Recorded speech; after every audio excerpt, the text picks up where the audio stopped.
At my brother's housewarming, I handed him a $500 gift card and did all the heavy lifting. When I asked, what time tomorrow for family brunch, he rolled his eyes and snapped, Bro, you're just the help. Only real family gets invited. The room burst out laughing. I swallowed it. What I did next? Made sure that house didn't stay his for long. Yesterday he sent 12 messages. Pick up the damn phone. You ruined everything.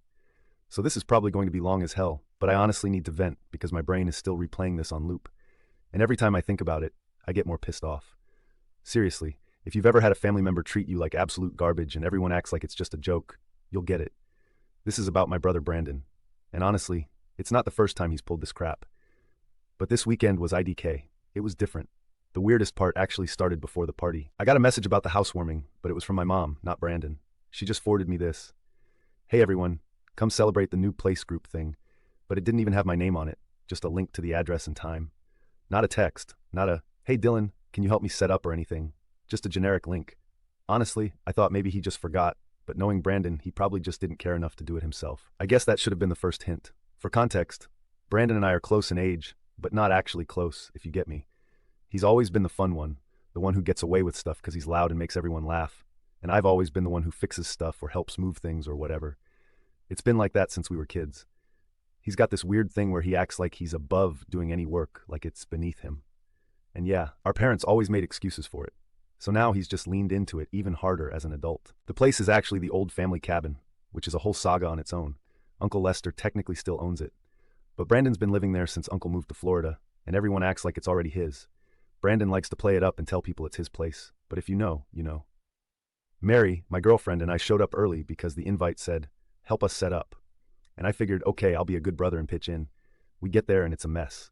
Boxes everywhere. Random bags of grocery. A grill out back with half the pieces still in the box. Brandon's blasting music off some cheap Bluetooth speaker in the kitchen, and the first thing out of his mouth is, hey, the front door's sticking again. Can you fix it? He doesn't even look at me.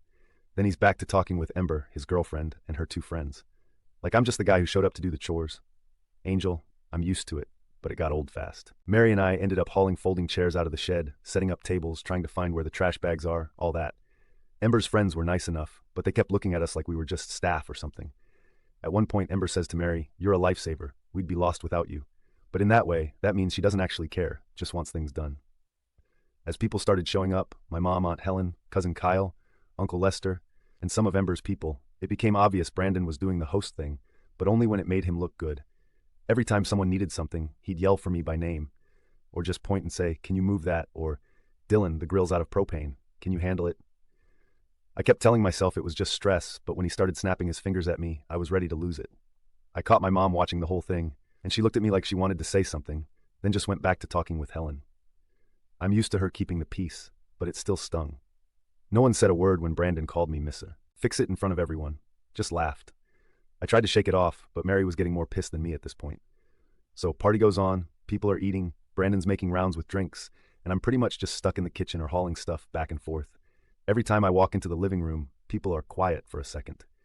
Mary comes up to me and says, Ember just called us the help to her friend Betty. Like, we're not even family, just there to keep things moving. I laugh it off because what am I even going to do? Make a scene in the middle of the party. Then comes the gifts part. Everyone's in the main room, someone's got their phone out filming, Brandon's opening things and making a big show of it, being all, oh wow, so thoughtful for everyone else's gifts. I give him my card, $500 bucks, which yeah, was probably too much, but I figured new place, big step, all that. And he barely glances at it. Just says, oh cool, thanks, and tosses it on the table. Ember actually looks more grateful than he does, which is saying something. They keep talking about brunch plans for the next day, and I ask, so what time's brunch? And Brandon just rolls his eyes like he's annoyed I even asked. He says, nah bro, that's just for family. You're basically just the help. Only real family gets invited. And he's not joking, he's dead serious. The whole room laughs. Some people awkward, but a couple of Ember's friends and Kyle are actually into it. Mary looks at me like she's about to go off. I just sit there, not even sure what to do. My mom tells Brandon that's not funny, but he waves her off and starts talking to Ember about something else. I get up and go to the back deck. Just needed some air. Kyle follows me out and tries to say Brandon's just messing around, that I shouldn't take it seriously, but I tell him I'm not in the mood. He shrugs and goes back inside. I hear someone slam the sliding door. When I come back in, Mary's already grabbed our stuff and is waiting by the door. I help her carry things out, and Brandon calls after us. Thanks for all the hard work, Dylan. We'll let you know if we need anything else. Ember laughs. Mary pushes past Ember's friend and mutters something under her breath. I slam the door on the way out. On the drive home, Mary starts ranting about how Brandon's always been like this, that it's messed up no one calls him out. She says she's tired of watching me get treated like trash. I scroll through my phone and see Ember's already posted a story about family brunch too, with a bunch of boomerang and pics of them clinking glasses tagging everyone but us. Mom texts me later, says, "Sorry, the party got weird, but asks me not to start drama. Just let it go for now, okay?" I'm honestly just done. Like, I know why Brandon does this. He's always needed to be the center of attention. And anytime I push back, he turns it into a joke or says I'm too sensitive or whatever. He's been the favorite forever, and I've always let it slide. But this time, nah, I'm not letting it slide. I'm tired of being the one who gets walked on so he can look good. I'm done playing the help. Not sure what I'm going to do about it yet, but I'm actually going to do something this time. I'm not just going to stew on it and let it blow over. Not after this. That's where I'm at. If you read this whole thing, thanks for sticking with me. I'd say stay tuned. But honestly, I'm just angry enough to finally do something about it. Update 1. Alright. So I guess this is the update a few of you were waiting for. And I wasn't even planning to write more, but I can't stop thinking about it. And the way things have gone the last couple days. It's just wild how people show their real faces when you stop playing along, you know? So after the whole "you're just the help" thing at the party, can't believe I'm even typing that. Mary and I went home, and she was actually more pissed about it than I was. Not even kidding. She started venting the second we walked in the door. Says she's tired of watching me get walked on. And honestly, so am I. I told her I'd let it go before, but I'm done with that. I'm not just letting this one fade out. I barely slept that night. Just kept replaying the look on everyone's faces when Brandon said it. Like it was totally normal to treat your brother like a prop. It was like IDK. A switch flipped. The next morning, I wake up to a bunch of "so fun last night" texts in the family group chat. No mention of me or Mary. Nothing about how we left early. Just a bunch of pictures and inside jokes about the brunch they're having that day. Mary's scrolling through her feed and goes, "Look at this." And it's Ember posting boomerangs of family brunch with all the people from the night before, except us, of course. I didn't even know people still did boomerangs. Whatever. My mom texts me separately. She says she's sorry about last night, but can I please not make a big deal? She starts with the usual, "You know how your brother is. He just wants to impress people. Just let it slide so we can have peace." I almost laughed. It's always the same. Brandon does whatever. Everyone just wants to keep the peace. And I'm supposed to be the one who moves on. As the day goes on, I'm just getting more annoyed. I keep flashing back to every time Brandon's pulled this crap. Like there's a reason he acts like this. He's always been the golden boy. And Uncle Lester basically handed him the keys to the cabin because Brandon needed a new start after screwing up with money last year. Uncle Lester doesn't really trust him though, which is why the place isn't even in his name yet. Brandon's been bragging for months about how it's basically mine, showing it off to Ember's family, acting like he's got his life together. Here's the thing. I know more about what's actually going on with that place than Brandon thinks. Uncle Lester's a straight shooter, and he's told me before he's just letting Brandon prove himself before he makes anything official. Brandon's only there on what's basically a test run, and if he messes up, Lester can pull the plug anytime. So I start thinking, I'm not going to just take this one on the chin. If Brandon wants to act like I'm the help, maybe I'll show him what happens when the help stops helping. I tell Mary I'm not dropping it, and she's like, "Finally." First thing I do, I call Uncle Lester. I keep it casual. Start with, "Hey, just wanted to check in after the party. Hope you got home." Okay, he's friendly like always. Says, "It was a good party," but then asks why I left early. I tell him straight. Brandon made a comment in front of everyone that I'm just the help, not real family, and it got a little out of hand. Lester just sort of sighs and says, "Yeah, that sounds like your brother." I don't sugarcoat it. I say, "Look, I don't care if he wants to play host, but he's treating the cabin like it's some frat house, and he's disrespecting everyone who actually cares about it." Lester asks for specifics, so I tell him what I saw. People leaving trash everywhere, beer cans in the lake, someone broke a chair on the dock and just tossed it aside. I say, if you're still deciding whether he's ready for this place, you might want to come see for yourself. I could tell Lester's annoyed, not at me, but at the situation. He says, thanks for letting him know, and that he'll deal with it. I hang up and feel a little guilty, but then I remember Brandon literally pointed at me and called me the help. Like I'm not his brother, like I'm just some guy he hired off Craigslist. I'm done feeling bad for him. Next thing, Ember's family. This is where it gets a little dicey. I'm not close with them, but I know Ember's parents think Brandon's got his act together now, and he's been going out of his way to impress them. Always inviting them to the cabin, posting about how he's building a future there. I send Ember's older brother, who I've met a couple of times. He's not a fan of Brandon, to be honest. A text, hey, you might want to double check what Brandon's been saying about the cabin being his. I don't say anything more, just plant the seed. Mary thinks I'm being petty, but she also says it's about time someone stood up to him. She says, you know he's always treated you like this because nobody ever calls him out, right? I say, yeah, well, now someone is. Meanwhile, family group chat is still lighting up. Cousin Kyle, who laughed the hardest at the party, starts asking where I went, and I just say, wasn't feeling the vibe. Kyle shrugs it off. My mom sends me another private text, says, please don't make trouble, your brother's under a lot of pressure. I just leave her on read. Next day, I get a call from Uncle Lester. He says he stopped by the cabin and found the place trashed, food left out, broken glass on the porch, garbage bags not even tied up. He says this isn't what we talked about. I tell him, you saw it yourself, I'm not making anything up. Then Ember texts Mary. She's upset, says her parents are now questioning if Brandon really owns the place and that he promised them it was all official. Mary just says, talk to your boyfriend, we're not involved. Ember tries to guilt trip her, says Brandon's really stressed, and maybe we should have helped more. Mary's not having it. She says, we did more than our share. I can hear her in the other room slamming the cabinet. Brandon calls me that night, and I let it go to voicemail. He texts me, says, what did you tell Lester? He's threatening to kick me out. You're ruining everything. I don't reply. He calls again and I ignore. Mary says, you should block him, but I want him to feel it. Later, my mom actually calls me, which she never does unless it's serious. She says, I heard what happened at the cabin. Lester's really upset. Why did you have to stir things up? I tell her Brandon did this to himself. I'm not covering for him anymore. She gets quiet and hangs up. So now Brandon's blowing up my phone, sending these long messages about how I'm jealous, how I've always hated him, how I just want to see him fail. I don't reply. I just keep thinking about how every time he's ever needed help, I've shown up. No questions asked, and this is how he treats me. I'm not doing it anymore. The last straw. Ember's brother texts me back, says thanks for the heads up. We're having a family discussion with Brandon soon. I just say, good luck. So yeah, I guess you could say things are escalating. I'm not out here trying to ruin anyone's life, but I'm also not protecting someone who treats me like nothing. If Brandon wants to see what happens when he burns bridges, I'm happy to light the match. Next up, I think things are going to get even messier.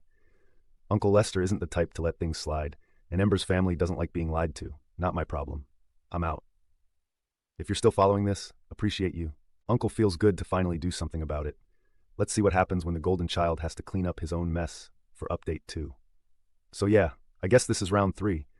If you read the last part, you already know things got tense with my brother Brandon after his housewarming, and I finally had enough after he called me the help in front of everyone. Not sure if anyone's ever had that moment where you just snap and realize you're not playing along anymore. But that's where I'm at. The wild part is once you push back, people's true colors come out fast. Like I always knew Brandon was self-centered, but when you stop being his safety net, the spiral is instant. It started slow, but now things are getting messy. And honestly, I'm not losing any sleep, so timeline. It's been maybe a week since the party. Mary, my girlfriend, and I have been keeping a low profile. She's still pissed about how it all went down. And she's right. I barely text the family chat except to respond to my mom when she's asking about dumb stuff, like when I'm coming over to fix her Wi-Fi. I keep it short. Brandon, meanwhile, goes from blowing up my phone with guilt trips to straight up threatening to expose me as jealous or something. He even tried to add me to a new group chat called Real Family and then immediately deleted it. Like, what? Meanwhile, Uncle Lester is in his own world, but he's not stupid. He starts texting me for details like, what exactly did you see at the cabin? Who broke the dock chair? Who was drinking in the boat after dark? I tell him what I saw. No more, no less. I'm not making stuff up. I just give him the facts. He says thanks, says he'll handle it. I tell him, your property, your call. It's around this point that Ember, Brandon's girlfriend, starts messaging Mary again, but this time it's not friendly. She's mad because her parents are now asking questions about the cabin, and she's pissed at Brandon for lying by omission. Mary just leaves her on read. Ember sends a voice note that's basically her crying and saying, this is all your fault. And Mary just shakes her head and blocks her. Mary's not here to play therapist for people who threw us under the bus. I see on Facebook that Brandon is still posting pics of the cabin like nothing's wrong. But in the comments, Ember's brother is asking questions like, when's the deed getting signed over? And someone else is like, how's the cleanup going after last weekend? You can tell Brandon's sweating it because he deletes a bunch of comments and then makes a post about fake friends and haters. Classic family group chat is tense. My mom is now trying to smooth things over, saying stuff like, let's all get together for dinner next week. But she won't directly bring up what happened. I say I'm busy. Mary says she's not coming if Brandon is. My mom replies with a sad emoji. Then I get a call from Uncle Lester, and he's not happy. He says he stopped by the cabin again, and it was worse than before. Beer cans everywhere. Grill cover melted. Some new dent in the fridge. Apparently Brandon threw another party. Shocker. And didn't even try to clean up. Lester says I warned him. He's got 1 week to fix everything or he's out. I say up to you, man. I'm out of it. Now cue Brandon's meltdown. He shows up at my apartment the next night, just bangs on the door like a landlord coming for rent. Mary answers and Brandon tries to push past her. She blocks him and tells him if he wants to talk, he can wait outside. He starts yelling that I'm ruining his life, that I'm a traitor, that I'm jealous because he finally got something good, and I can't stand it. I tell him, you did this to yourself. It's not my job to bail you out. He actually tries to shove me at one point, but I just step out of the way. I tell him, touch me again, and I'm calling Lester right now. Mary's there, arms crossed, not backing down. Brandon sees he's not getting anywhere, and storms off, slamming the stairwell door so hard the neighbor's dog starts barking. He messages me 2 minutes later. All caps, you're going to regret this. I text Lester, just so you know, Brandon came by and tried to start something. Lester just says thanks for the update. Not surprised, the next day, Ember's brother DMs me. He says, Brandon's been feeding us a load of crap about the cabin, and now my parents are talking about pulling out of the whole family vacation plan. I tell him, do what you need to do, but don't come to me for excuses. He says, fair enough. Now it's spreading. Aunt Helen calls me, says she heard from Lester that there's trouble at the cabin, and why am I making things up? I say, I didn't make anything up. Go see for yourself. She says she will. Cousin Kyle texts me and says, you had to go nuclear, huh? I just reply, tell Brandon to clean up his own mess for once at this point. Brandon is basically ghosted by most of the family except my mom, who keeps defending him. She calls me crying, says I need to fix things, says Brandon is family and family forgives. I tell her I'm still family too and I'm not your scapegoat. She hangs up. Meanwhile, Brandon keeps trying every angle. He texts Mary, tries to say he's sorry, says if we help him out, he'll make it right with the family. Mary laughs and blocks his number. He tries to send me a Venmo request for half the cost of the cabin repairs. I decline and add a note, maybe ask the real family at brunch. He blocks me on everything for a day, then unblocks me to send more angry texts. Uncle Lester gives his final warning. One more party, one more mess, and Brandon's out. Mary and I go for a walk around the lake near our place that night, and she says, are you sure you're okay with all this? I tell her, I've never been more sure. I'm not burning down my own life just to keep Brandon comfortable. End of the week, I hear from a neighbor at the cabin. Yeah, I know him from way back. Not even close, just normal neighbor stuff. He says, your brother's been freaking out, cleaning up at 2 a.m., cursing at the dock, yelling on the phone. He even slapped the side of the mailbox and kicked the trash can. I just nod and say, figures. So, now Brandon's got about 5 days to fix everything or he's out. Ember's family is done with it and my side of the family is split. Half blaming me, half just tired of Brandon's drama. I'm not budging. Every time he tries to guilt trip or threaten, I just ignore it or screenshot it and send it to Lester. I know why Brandon acts like this. He's always gotten away with it. He's never had to deal with consequences because there's always been someone to bail him out or cover for him. But not this time. I'm done. Mary's done. And even Lester's done. I guess the next week will say it all. If Brandon actually steps up, maybe he keeps the place. But if he keeps blowing up, he's out. And I'm not lifting a finger to help. It's not about revenge anymore. It's about respect. And I'm not giving that away for free if you made it this far. Appreciate it, Angel. Part of me wishes I'd done this years ago. We'll see what happens next. I'm ready for whatever comes. Also, if you're wondering, yeah, the group chat is dead silent now. Except for my mom sending memes nobody replies to. Awkward as hell, but at least it's honest for once. Final update. So this is it, I guess, the last part of the saga. Angel, if you had told me a month ago it would shake out like this, I probably wouldn't have believed it. But here we are. Things didn't go out with some big movie showdown. Just a lot of awkward silences, door slamming, and this is real. 12 texts in a row from Brandon. All caps, pick up the damn phone. You ruined everything. But let me back up a second. The vibe got weird pretty much instantly after Brandon's last stunt at the housewarming. It was like everyone in the family suddenly realized they either had to pick a side or pretend it wasn't happening, and most of them just tried to do the second thing. Group chat was dead except for my mom sending memes and links to sales. No one replying. Brandon went full ghost, except whenever he got mad enough to spam my phone or call Mary, which she just blocked. The real shift started that week when Uncle Lester finally showed up at the cabin for a proper look. He called me after, just said, it's worse than you said. I told him I wasn't trying to exaggerate. He said, I believe you now. Brandon didn't even try to hide the mess. There was still trash everywhere, dock half busted, some weird sticky stain on the kitchen floor that Lester literally sent me a pic of and said, is this supposed to come out? I said, good luck. By then, Brandon was already in panic mode. He texted me at 2 a.m, just a string of messages, first blaming me, then begging me to talk to Lester for him, then back to calling me a snake. I left him on read. Mary said he's not going to stop until he's totally out of options. The next day, Ember's family pulled the plug on their family holiday plan at the cabin. Ember's brother messaged me, just said, we're out. Your brother's not who he says he is. I said, yeah, tell me something new. Ember herself blocked Brandon on everything. And according to Mary, who still gets the odd screenshot from mutual friends, she told her group chat she's done with liars. Not that I care, but it's wild seeing someone who thought she was above all this just dip. Financial pressure started to hit Brandon next. Uncle Lester gave him an ultimatum. Fix everything by the end of the week or he's out. And this time, he meant it. Brandon tried to offer Lester money he obviously didn't have, then tried to get my mom to lend him some. My mom called me, said, maybe you could help him out, just a little loan. I said, not a chance. I'm not your backup wallet. That set off another round of drama. My mom cried, said I was tearing the family apart. I just said I'm not the one who started this. She hung up. I heard later from cousin Kyle that Brandon tried to guilt him into investing in the cabin, whatever that meant. Kyle just laughed and said, I'm not putting money into a sinking ship. Last straw was Friday night. I get a knock at my door. It's Brandon looking like he hasn't slept in days. He tries to push his way in. I block the door with my foot and tell him now's not the time. He starts shouting, says I ruined his life, says I owe him for everything. Says if I don't make this right, he's going to make sure the whole family turns on me. Mary comes out and tells him to leave. He tries to push past her. She slaps his hand away. He shoves the door. I slam it back in his face. He stands out there for a full minute yelling, then finally leaves. Less than an hour later, he starts the text barrage, 12 in a row, all caps. Pick up the damn phone. You ruined everything. I hope you're happy, etc., etc. I screenshot all of them. Send them to Lester just in case. Lester texts back, I'll handle it. Don't answer the door tonight. Next morning, Lester calls me. He says it's done. Brandon's out. I went over first thing, told him to pack his stuff and leave the keys. He tried to argue. Lester just said, I've given you too many chances. You're done here. Brandon tried to push Lester. Literally tried to shove him out of his own cabin. Lester called Aunt Helen to come get Brandon and told him if he came back, he'd call the cops. Not that Lester ever wants to get the law involved, but he's done. Helen picked him up. Brandon slammed the car door and wouldn't look at anyone. Mary and I went for a walk that afternoon just to get out of the house. Saw cousin Kyle at the park. He gave me a nod and said, damn, you really did it.